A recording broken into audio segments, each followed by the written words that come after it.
Breaking news చూస్తున్నాం. Visakha steel విలీనం పైన కేంద్ర ప్రభుత్వం దృష్టి పెట్టింది. అయితే ఈ నేపథ్యంలో కాసేపట్లో విశాఖ స్టీల్ ప్లాంట్ పైన ఢిల్లీలో కీలక సమావేశం కానుంది.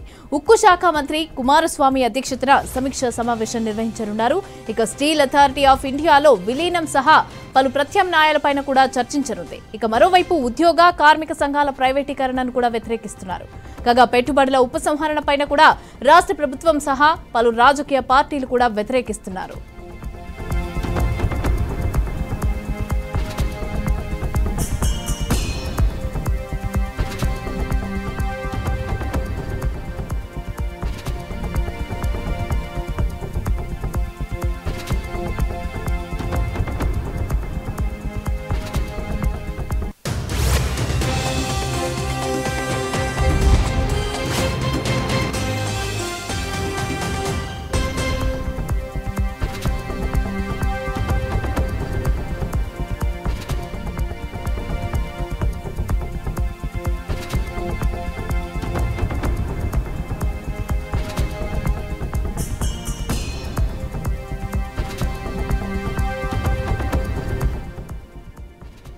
రేటిక విశాఖ స్టీల్ ప్లాంట్ పైన ఢిల్లీలో సమావేశం జరగనుంది. దీనికి సంబంధించిన పూర్తి డీటెయిల్స్ మా ప్రతినిధి బాలకృష్ణ అందిస్తారు.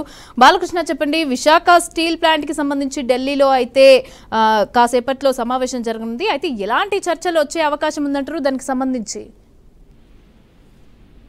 Good afternoon Mamata. ఏదైతే స్టీల్ ప్లాంట్ సంబంధించి గత కొంతకాలంగా కూడా ప్రైవేటీకరణ పైన బీజేపీ ప్రభుత్వం చేస్తున్నటువంటి బీజేపీ పైన వస్తున్నటువంటి వార్తల్ని, అదేవిధంగా ఆ విషయం తెలిసిన నుంచి కూడా ఇటు ఆ స్టీల్ ప్లాంట్ ఎంప్లాయీస్ అందరూ కూడా, అంతేకాకుండా కార్మిక సంఘాలు ఆ యొక్క మొత్తం కూడా వీళ్ళందరూ ధర్నాలకు దిగడం కూడా మనం చూసాము. అయితే ఈ నేపథ్యంలోనే ఏదైతే ఉక్కు శాఖ మంత్రి కుమారస్వామి గాని, అదేవిధంగా మొత్తం బీజేపీ పెద్దలు గాని మొత్తం జైల్లో దీన్ని విలీనం చేయాలంటూ దీనిపైన ఏదో ఒక నిర్ణయాన్ని తీసుకోవాలంటూ కూడా పూర్తి స్థాయిలో మొత్తం ఈ రోజు ఢిల్లీలో మరి కాసేపులో అయితే దీనిపైన చర్చించినట్టుగా కూడా తెలుస్తుంది. అయితే ప్రధానంగా స్టీల్ ప్లాంట్ లో పెట్టుబడి విషయం ఏదైతే దానికి సంబంధించి పెట్టుబడులు ఉపసంహరణ, అంతేకాకుండా సొంత గనులు కేటాయించడం, జైల్లో విలీనం చేయడం, వీటన్నిటిపైన కూడా ఒక నిర్ణయం తీసుకునే అవకాశం ఉంది.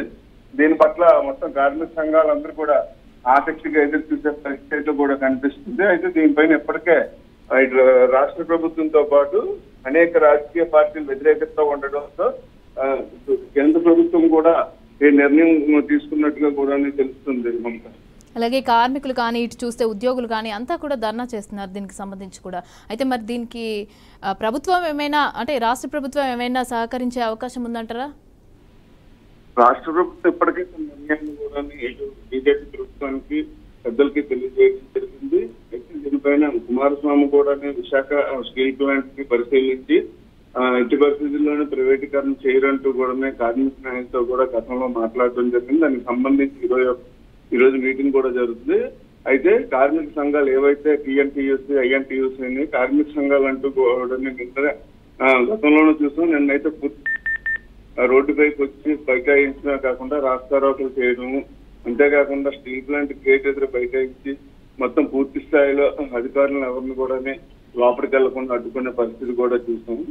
ఈ నేపథ్యంలోనే ఈ రోజు కూడా మంచి వార్త వస్తుందన్న ఆశాభావం అయితే కార్మిక శాఖ నాయకులు అందరూ కూడా ఆశాభావం వ్యక్తం చేస్తున్నారు. రైట్. అలాగే చాలా పొలిటికల్ పార్టీలు కూడా దీనికి వ్యతిరేకిస్తున్నారు. ఈ స్టీల్ ప్లాంట్ విలీనంకి సంబంధించి వ్యతిరేకిస్తున్నారు. అయితే దీనికి సంబంధించి మరి కేంద్రం ఎటువంటి నిర్ణయం తీసుకునే అవకాశం ఉందంటారు?